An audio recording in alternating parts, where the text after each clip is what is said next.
Hello student, welcome back to another video. तो आज की वीडियो में हम आपके साथ डिस्कस करने वाले हैं हमने जो नया सिलेबस स्टार्ट किया हुआ है 2024-25 के लिए।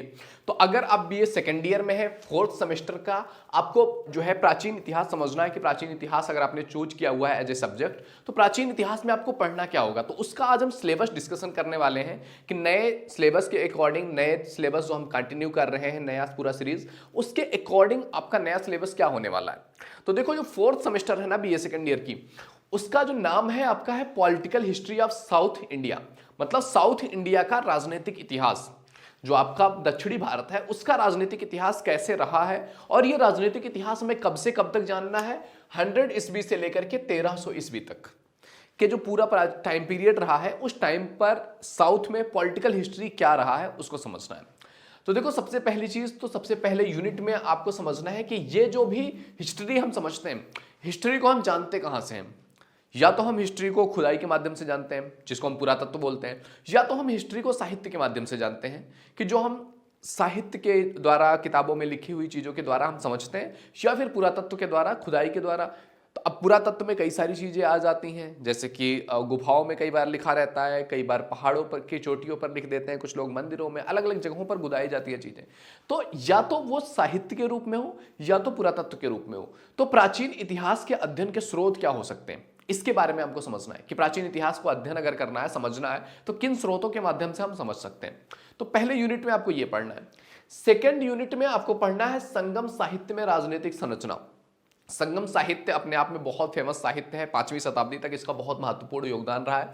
5वीं शताब्दी तक समझने के लिए ना ये काफी महत्वपूर्ण साहित्य रहा है। तो इसमें राजनीतिक संरचना किस तरह से दिखाई गई है, और हमको पल्लव राजवंश के बारे में पढ़ना है कि पल्लव राजवंश किस तरह से था, उनकी उत्पत्ति कैसे हुई, कैसे विकास हुआ, राजनीतिक सामाजिक उनकी स्थिति क्या थी, और उनका धीरे धीरे पतन किस तरह से हुआ। तो पल्लव राजवंश के बारे में हमको पढ़ना है। तो सेकंड यूनिट में हमको संगम साहित्य का राजनीतिक इतिहास और पल्लव राजवंश। यूनिट नंबर 3 में आपको क्या पढ़ना है, यूनिट नंबर 3 में आपको पढ़ना है राष्ट्रकूट वंशों के बारे में।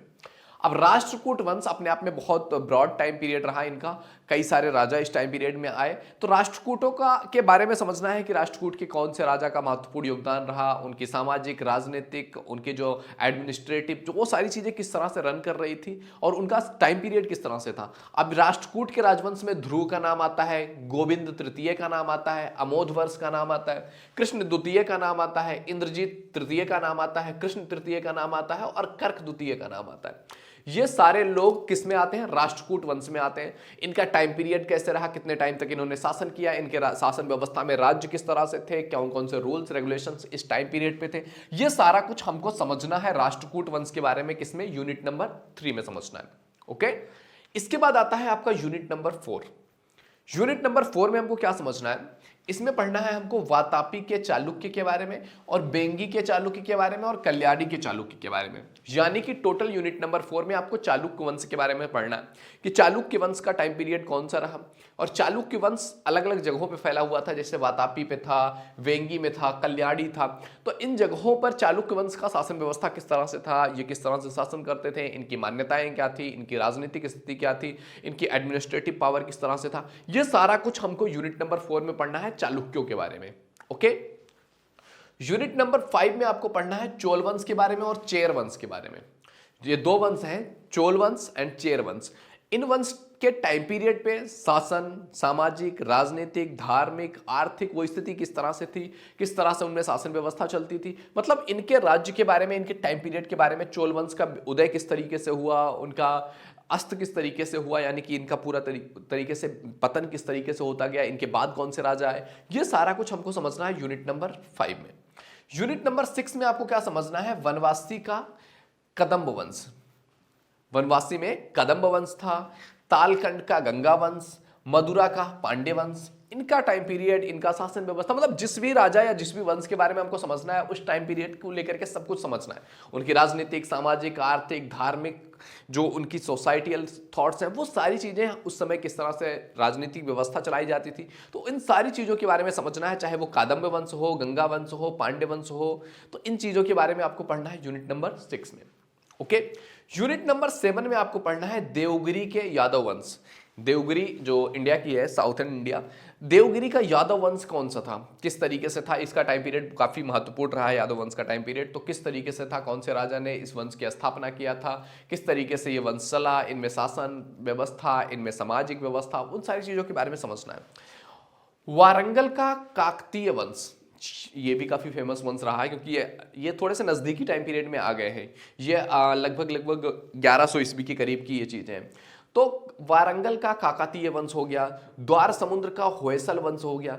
इन सारी चीजों के बारे में, इन सारे वंशों के बारे में, इनकी राजनीतिक सामाजिक जो भी स्थितियां रही उस समय, इनके शासन व्यवस्था किस तरीके से था, इन सारी चीजों के बारे में आपको यूनिट नंबर 7 में पढ़ना है। अब आइए बात करते हैं अपने आखिरी यूनिट यानी कि यूनिट नंबर 8 के बारे में। इसमें आपको पढ़ना है दक्षिण पूर्व एशिया का सीलोन वंश। दक्षिण पूर्वी एशिया का सीलोन वंश के बारे में पढ़ना है कि इस वंश का शासन व्यवस्था, इस वंश में लोग, सामाजिक, राजनीतिक, आर्थिक वो स्थिति क्या थी, किस तरीके से इस राज्य का उदय हुआ, किस तरीके से इसकी विस्तार हुआ, किस तरह से इसमें राजाओं ने शासन व्यवस्था किया, वो सारी चीजों के बारे में आपको समझना है। इसके बाद वर्मा, माल्या और सुमात्रा। वर्मा, माल्या और सुमात्रा में भारतीय संस्कृति का प्रसार कैसे हुआ, ये सारे हमारे पड़ोसी देश हैं, पड़ोसी प्रदेश थे उस समय, वर्मा, माल्या और सुमात्रा। इसमें भारतीय संस्कृति का प्रचार प्रसार किस तरीके से हुआ, किस राजा ने वहां तक प्रचार प्रसार करवाया, इन सारी चीजों के बारे में आपको यूनिट नंबर 8 में पढ़ना है। तो ये था बेसिकली आपका नया सिलेबस बीए सेकेंड ईयर का, जो 4th सेमेस्टर होता है ना, उस 4th सेमेस्टर का सिलेबस है, जिसमें हमको इंडियन जो हिस्ट्री थी, इंडियन हिस्ट्री में भी कौन सी history, political history of South India, South India की पॉलिटिकल हिस्ट्री क्या थी, उन चीजों के बारे में पढ़ना था। तो ये है आपका पूरा सिलेबस। अब आगे आने वाली वीडियोस में आपको एक एक करके एक एक यूनिट कंप्लीट कराया जाने वाला है। तो प्लीज चैनल पे बने रहिए, जिससे कि आपको आने वाली वीडियोस का नोटिफिकेशन मिलता रहे। आप चैनल को बेल आइकन को भी हिट कर दीजिए, नोटिफिकेशन वहीं से आता है। एंड सब्सक्राइब कीजिए and share to your friends, जिससे कि उनकी भी हेल्प हो सके, वो भी अपने एग्जाम में अच्छे मार्क्स ला सके। ओके, तो मिलते हैं आपसे अगले वीडियो में, तब तक के लिए जय हिंद, जय भारत।